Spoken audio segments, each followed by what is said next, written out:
everyone, welcome back to my channel. My name is Anisa. Please don't forget to like, subscribe, comment, share, and ring the bell. Everything I have linked to be linked to down in the description. And right now, all I'm doing is removing the shine from her natural nail. And then after this, I'm going to do a little bit more prep on her cuticle area. But in this video, I'm going to be doing a all acrylic glitter ombre step-by-step tutorial. We're going to do the whole thing, and it's going to be in real time. And I hope you guys enjoy.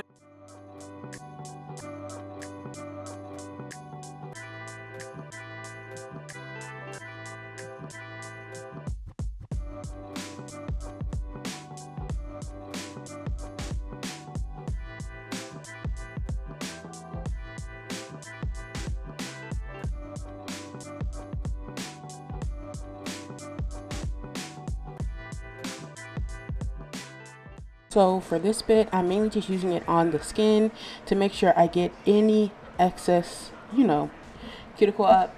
And you guys, it's been so long since I made a video, uploaded one. I've had a lot of them edited, just no voiceover. So if you guys want them without voiceover, let me know. The semester just ended. The next one starts in January, like January 12th.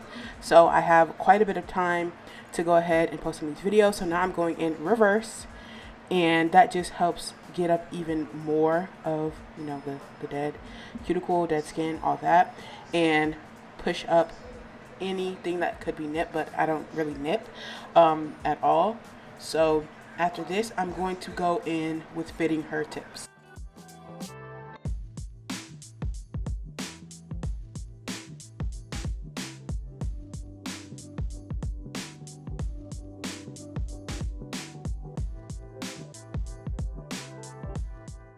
So I'm pretty sure these are either Bomb Nails tips or 876 Nails tips.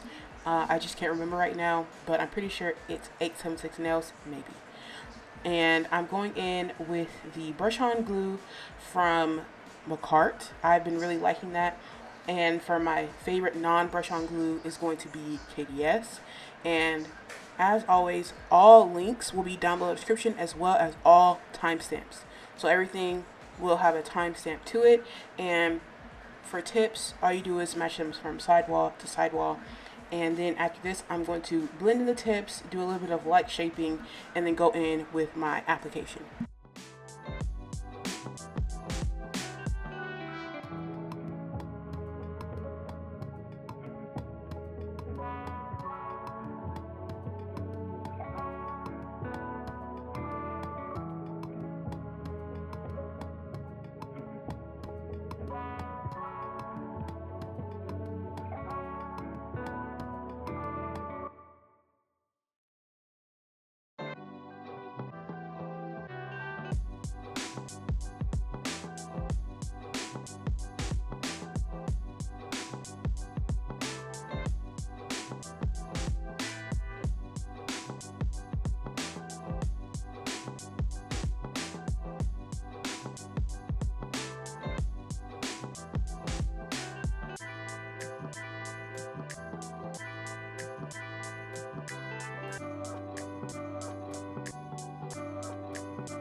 So after I've gotten her tips to her desired length, I'm going in and blending in the tip to the natural nail. This is very important when you're doing an ombre. You can do this with the hand file or the e-file. I prefer the e-file because it helps me get it only on the tip versus the natural nail, because it's very important you do not like thin out the natural nail, none of that. You just want to focus on the tip, because this is going to help your ombre blend even smoother. Even though I'm going to do a thin clear base layer, this really does help in making it a nice seamless transition. And now I'm going in with a 60/60 grit hand file. No, it's 80/80, 60/60, either one. It's from Nails by Jessica. You have to be careful with this file because it is a very strong grit. It files acrylic very nice, but you know, tips are much thinner than acrylic, but these tips are very thick and sturdy, so I have no issue hand filing with these. All I'm doing is making sure it's not on her skin, and it's very nice and even. So I didn't touch the shape too much because she really liked it. And now I'm going in with my Mia Secret dehydrator, and then I'm going to go in with the acrylic cure primer, and then go in with a thin clear base layer. The monomer I'm using is JC Beauty Concepts monomer.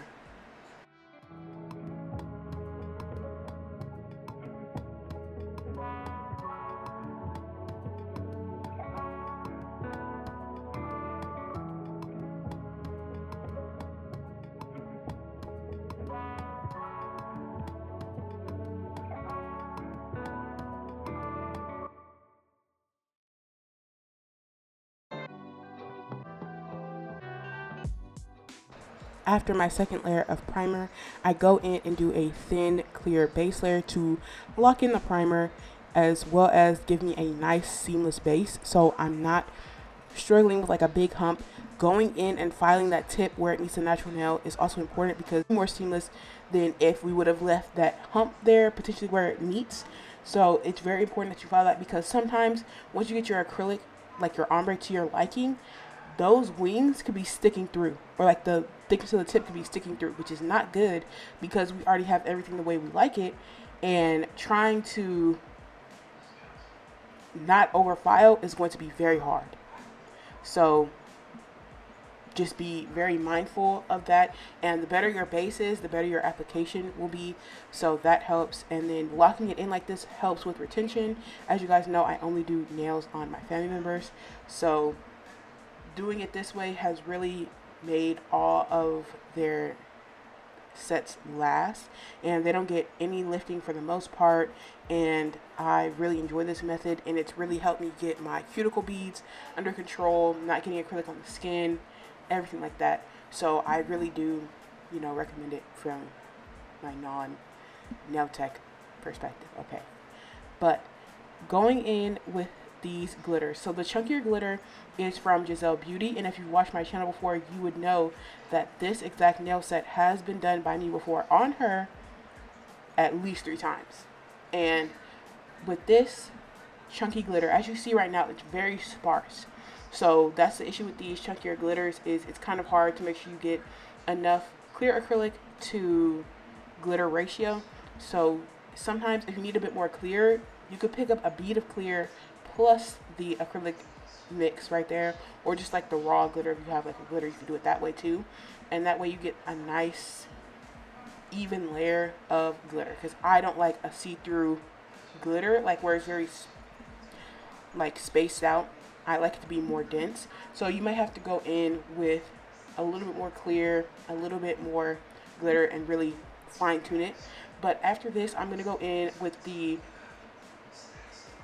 more like shimmer, even small particles of glitter, because that helps blend out the first glitter, but it also adds more sparkle. Then after this layer, I'm going to go in with just cleared a small bead of it to make sure everything is nice and even. As you can see, it's already smoothed out for the most part, and that's going to make the ombre easier. Glitter ombres can be kind of hard because you're trying to blend something smoothly over the jagged glitter. So the more you can keep the glitter like locked down and smooth and flat, the easier your ombre will be. Please do not touch the acrylic. I should not be touching the acrylic. Use gloves, and do not touch the acrylic. You do not want any allergies to the product. But as you can see here, it's pretty straight, it's pretty even, it's pretty flat, and after this, I'm going to do all the fingers like this because I like to do my ombre last. Because you need the glitters to actually be set, because if you try and do it while it's too wet or it's tacky, you may accidentally end up tracking all that glitter down and removing everything you just worked on to get the placement all nice. You can just go in with a wet brush, like with the monomer, and pick up a piece of glitter. As you can see here, I'm blending out the clear because I want the glitter to spread much more evenly. And this helps it a lot. And then after this, I'm going to just repeat this, like I said, for all the nails, and try and keep your shape very straight and flatter. Does that make sense? Because you don't want it to be like, especially on the sides, you don't want it to be too bulbous, because there is going to be just a little bit of filing, because this is going to have to be encapsulated, which is just covered in clear. So because of that, you don't want it too thick. Like the pinky is already too thick for me, and I know I'm going to have to file into that, which is not good. But you have to remember, you're doing layer after layer after layer, so you have to be very mindful. As you can see, it's already much more flat, and I was able to add more glitter where I wanted it to and keep it nice and flat, but still it's packed with glitter. So it takes a bit of a second. It's a little bit difficult, but once you get it down, it's very easy.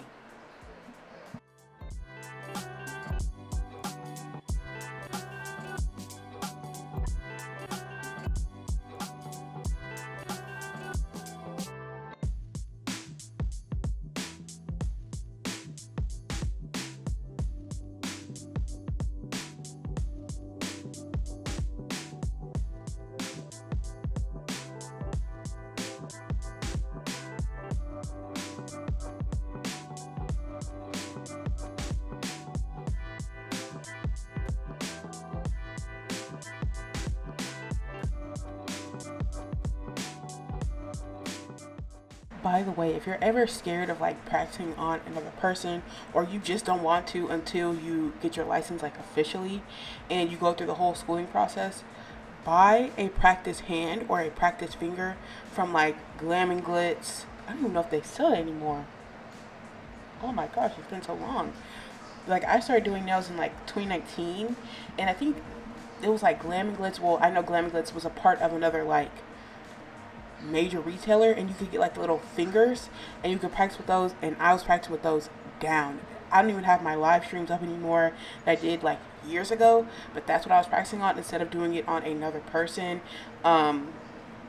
just because I just knew I needed more practice. But also practicing on somebody's hand does give you a lot more just real world practice. But the more repetition, the better. And as you see, I figured out the method, because the glitter just needed a bit more clear to help it glide much smoother. And also, the runnier your clear is when you're like encapsulating the nail, the better, because you have little to no air bubbles, and it's going to be very clear because you're not going to do a lot of padding. There's no padding you can really do. So, which is why I'm doing it like this, significantly thinner than my pinky that I did at the very beginning, because as you see, there's that clear layer which is guiding it down and giving me more time to work with the glitter, as well as a little bit more space to pack in the glitter, because it's distributing it much more evenly.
After I got the glitter the way that I wanted to, I'm going in with my ombre bead, and I'm technically doing it a little bit weird because we don't really like a huge nail bed area, like to have like the nude, like a lot of the nail.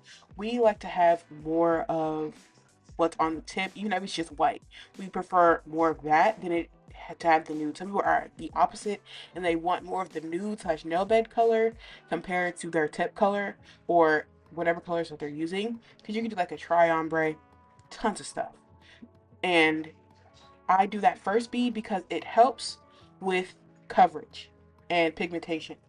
And it helps blend the second bead much, much more. And I also do not like a wet bead when I'm ombreing, but I don't like a stiff one either, because if it's too stiff, then it's a little bit too dry and you can't blend it all the way. And also it might be a little bit too pigmented. But with this nude, it has a little bit of clear to it. Like, as you see, it has like a little bit of transparency slash sheerness to it. And that makes it so we can't get a true like nude color, but it helps it blend just a little bit better. So like it's not going to be completely like nail bed blocked out, but as you can see, you can't really see her nail bed at all. Whereas if you use something that's more higher coverage, you're going to have a harder time blending. So that's why I tend to blend with nudes that have a little bit of sheerness slash transparency to them. And I went back in and got some of the glitter, the finer glitter, and blended it backwards into that ombre, and it helps it be a little bit more seamless. As you can see with that pinky nail, I'm going to have to file it down. It's too bulbous, it's too bulky, but I got the cuticle area very nice. That's the way that I like it to be, but the top part is going to be filed down, and we still have to go in with a little bit of clear too and make sure that the blend is completely encapsulated, because if that blend is not, you will file it off. So you've ruined all your hard work that you did making sure you have the nude blended. Like, to me, I like this blend. It's very seamless, it's very nice, it's not too standoutish. I really like that. I don't do nudes I used to do, which used to have really pigmented colors in them. Don't go too bad on my channel.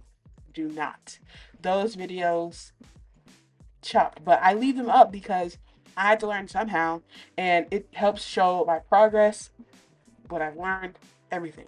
And sometimes I even watch my old shaping video to learn how to reshape, because my shape back then, amazing, because I had to learn how, because I did not know what I was doing for real, and it was trash. The nails were not good, but the shape was really nice. Actual nails, not good, because I had to overcompensate with the shaping. So doing it this way, I don't have to do too much shaping, even though I do a lot of shaping because I need it to be a particular way. But that's something that you can do much later on. Um, yes. So after this, I'm going to go in with my clear acrylic and encapsulate the whole nail. From sometimes, especially recently, I don't do the cuticle. Like, this is nude, but sometimes I don't encapsulate the cuticle area because I know I'm going to file it away. Like, I know I'm going to blend it in, all that stuff. So I don't add clear there because it's just adding bulk. So I particularly add it at the apex area and the tip. And the blend, that's all I'm worried about. I'm not doing the entire nail. I used to encapsulate the whole nail every single time, and I'm starting to realize that that's not necessary, and it's just adding bulk and adding time. So after I'm done with this, I'm going to go in with that layer of clear and do my finish filing and top coat, and that's the end, which is why I prefer all acrylic designs, because spending the bulk of your time doing it like this, like when it's all acrylic, it feels so much faster. I don't know why, it just does. Even though it may not be, you know, you may spend more time doing this than you would be gel polish sometimes, but I just really think that it's just much faster because you don't have to go in with anything else but top coat after you're done filing. So that's just me. Well, that's just my opinion, I should say. And as you can see, I always get way more confident the more that I go with the nails, which is why the beads are getting much bigger. And so, yes, I'm going to see if I can find this color for you all. Typically, I'm much better at like having the colors and all this stuff, but the issue is, y'all, this video was from 6 months ago.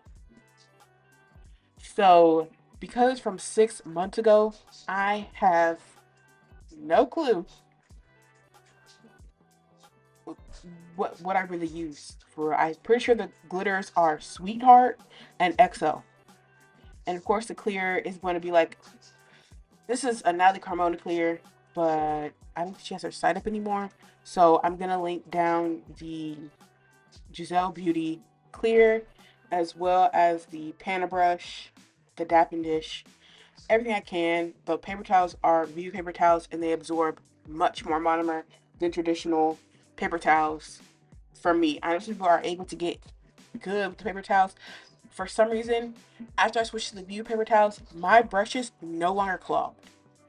I don't know why, but even when I go back and use like my blue shop vac towels, sometimes it clogs. I think it's just because it's more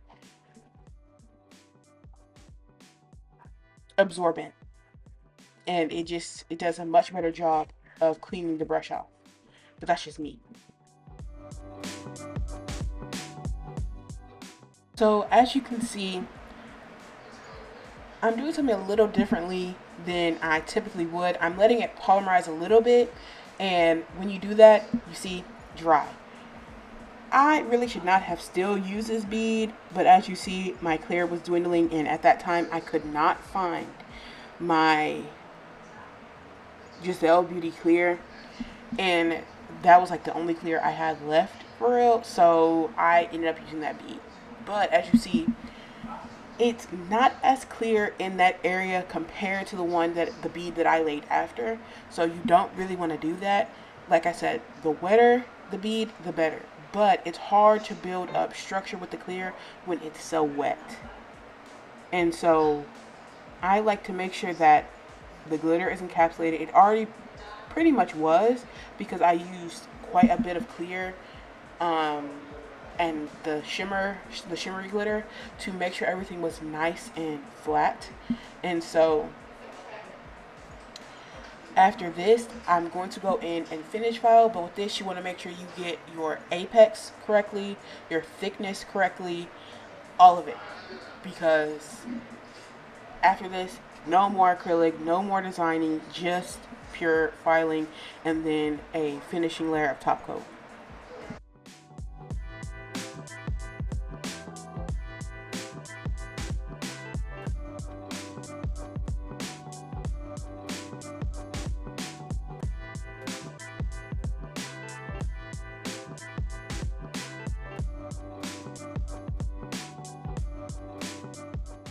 If you can hear my background really loud compared to my voice, I'm literally in front of the mic and I have it set up to like 100, and for some reason when I play it back, it sounds like the background is more clear than my voice, and I hope that that is not true, but let's just hope that that's not true. So this is a Penna 5-in-1 fine drill bit, and I'm going in and debulking, blending in the nail at the cuticle area, making sure it's nice and smooth, very flush, you know, making sure it's no acrylic on this. Technically, sometimes I hand file first just a little bit, but sometimes now, because I don't have as much overhanging acrylic, I don't have to go in and hand file the sides first as often, like as it's not as necessary anymore, because as you see, it's very much so tucked into the sides, very even. But when I'm doing this, I'm making sure I get the nail straight before I even get my hand file out, because sometimes it's a little bit wonky with the hand file, and you can't really, for me personally, I'm not that good at hand filing still, and I have a really hard time getting my hand filing very, very even. And this 5-in-1 drill bit, or any drill bit, does so much better for me personally. And I also like using my sanding band a lot, like my 180 grit one that I used at the beginning, because for me personally, I feel like it helps blend in a lot of the same things that a hand file would do, but it's much faster. And also, I personally think for me, it gets it a little bit smoother. There I am really feeling for if everything is nice and even. Of course, as you see me like shifting the finger around, I'm going from every angle because you don't want it to be like trash and wompity from one angle, but it looks perfect from another angle. And that's just because you're not moving your head around, you're not moving the nails around, all that stuff. But guys, you see all this dust here? I got a dust collector, so it doesn't do this anymore, and it's not so dusty, and it looks much better. I also got a new lighting thing, so if you guys want to see that, you have to wait until my next couple of videos, because I'm going to upload everything I've had saved this entire time. Then I'm going to get to my stuff that's newer. And also, one thing that I've been doing a lot is like gel nails, so a lot of soft gel nails, so like the builder in the bottle type stuff, particularly on my mom, but I haven't been recording that. So if you want me to record one of those videos, let me know down in the description, because that's pretty much what I've been doing. And I've been doing a lot of press-ons, so I will be uploading like a lot more press-on stuff, because that's pretty much what I've been doing nail-wise. And I will be doing more like crocheting on the channel, stuff like that. More maybe some stuff steered towards, you know, academics, because that's mainly what I'm doing. And that's pretty much all I've been doing since I haven't been uploading on YouTube. Of course, I've been wanting to jump back in every single day, but you guys, no voiceovers. And for me personally, I like a video with a voiceover. I don't know what it is, and it makes me feel uninspired when I just upload it with music. Like, I just feel like it's just it's just another video out here that doesn't really explain anything unless you already have the knowledge. You know what I mean? So if you already have the knowledge, it's good. But somebody just, even them talking to you about how to blend in the nails a little bit better, what grit they're using, I feel like that just gives you just a little bit more knowledge, just a tiny bit. And so now I'm going in with the same file from earlier, from 818, and I'm going in and making sure the sides are nice and straight, and there's no acrylic on her skin, and from sidewall to sidewall, the nails are straight. Here's a bit of tea and a bit of a spoiler. I told my sister, let me take a video of her nails, let me take a picture of the nails while they're fresh. She avoided me. She even did it for her most recent set, so I don't have that. I don't have the pictures, I don't have the videos. So the one she did at the end of this video, she was already wearing the nails 2 weeks. So as you can see, the nails are a bit rounded. As you can see from here, very nice and straight, very even. Unfortunately, you don't get to see the video, like you don't get to see the nails and how they were. Like, I really did my big one for her. Like, I got my shape all nice. It was very gorgeous. And you can see, if you look very, you know, very closely, it's a little bit ashy. It's a little bit grown out. But it doesn't look horrible. So which is why I left it in. But I don't know. You have to encourage her to do better. I don't know. I tried with the video. She knows how important it is, you know, for the channel. She's been on it a lot. So maybe you guys can convince her to do better. But also, I can't do nails on her anymore because she's going to nursing school. So my very last set I recorded on her, which is a very basic French tip set. Tips did all the heavy lifting. Guys, that's her last set for a couple of months, maybe even like 2 years. So we'll see. We'll just have to see.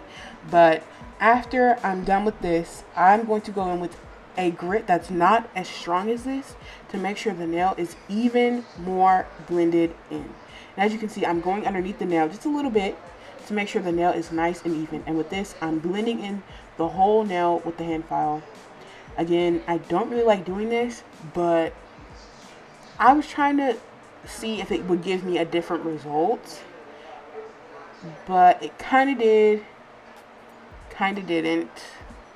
But I just do it over all the nails to make it very consistent, because if you do it on one nail, it's going to stick out like a sore thumb. So you just go ahead and do all the other ones. And after this, I'm going to go ahead and buff the nails, wipe it down with acetone, because acetone will make the clear acrylic much clearer. And I'm going to go in with top coat on top of the nails as well as underneath. That way you can see through it even more.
So after I've buffed, dusted, and wiped the nails down with acetone, you can tell that they've been wiped down with acetone because look at the finish of them.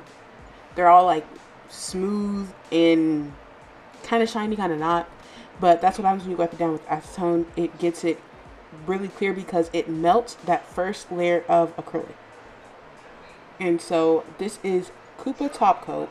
I cure it for 120 seconds. And I know a lot of people are not too fond of Koopa. And I completely understand why, guys. I've been on this bottle for so long.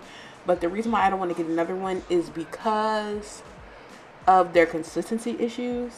So many people buy the Koopa Top Coats over and over again because it's very good.